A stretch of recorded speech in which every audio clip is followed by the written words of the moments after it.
a little pandemic, which was quite alarming. I mean, is that really the case? Yes, Brian, I really do think it's very likely that we will at some time, it's not a question of if, it's more of a question of when, we will have a bird flu pandemic. As you mentioned, unfortunately, bird flu when it does enter humans, has a significant mortality, probably somewhere between 25 and 50% mortality. So it's going to be quite complicated. Since 2019, we've had a progressive increase in bird flu in chickens and ducks and turkeys in our country.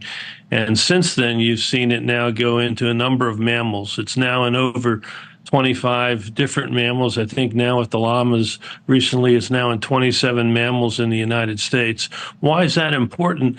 Is we know exactly what has to happen for bird flu to be infectious for humans and go human to human. Scientists in 2012 actually did experiments in the lab using gain-of-function research, which I'm not in favor of, but the scientists did it, and they figured the 5 amino acids that have to change in a key receptor in order for bird flu to gain a propensity to bind to the human receptor and then be able to go human to human.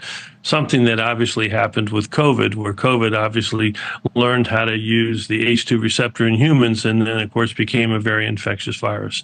Those 5 amino acids, So that's a huge...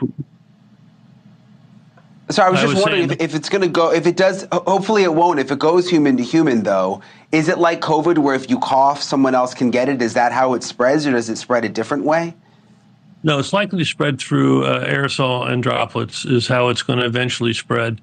And once the virus gains the ability to attach to the human receptor, and then go human to human, that's when you're going to have the pandemic. And as I said, I think it's just a matter of time. Normally, the 5 amino acid changes is a huge species barrier.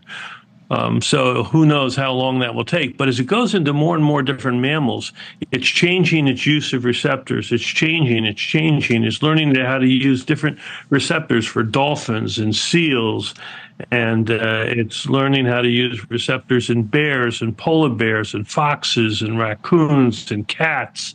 So it's going through a lot of changes, and as it picks up some of these new receptors, it can get closer and closer to humans. Recently in cattle, where it was recently described and now is in a significant number of cattle in the United States, I'm concerned about that because cattle live close to pigs, and a lot of times in flu, there's been a relationship of flu going from pigs to humans as it's trying to evolve and gaining the receptors it needs to go human.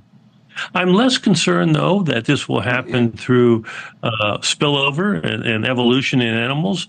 I'm much more concerned that this will happen in the laboratory through gain-of-function research. Okay.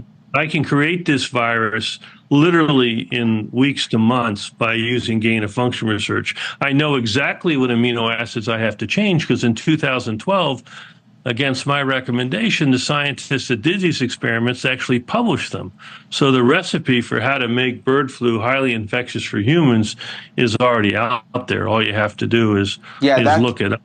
That's creepy to think about. It's creepy to think about, Dr. Redfield, and we know what can go wrong with the possibility of how COVID started in the lab, and the fact that these diseases can be weaponized is very scary to think about. We'll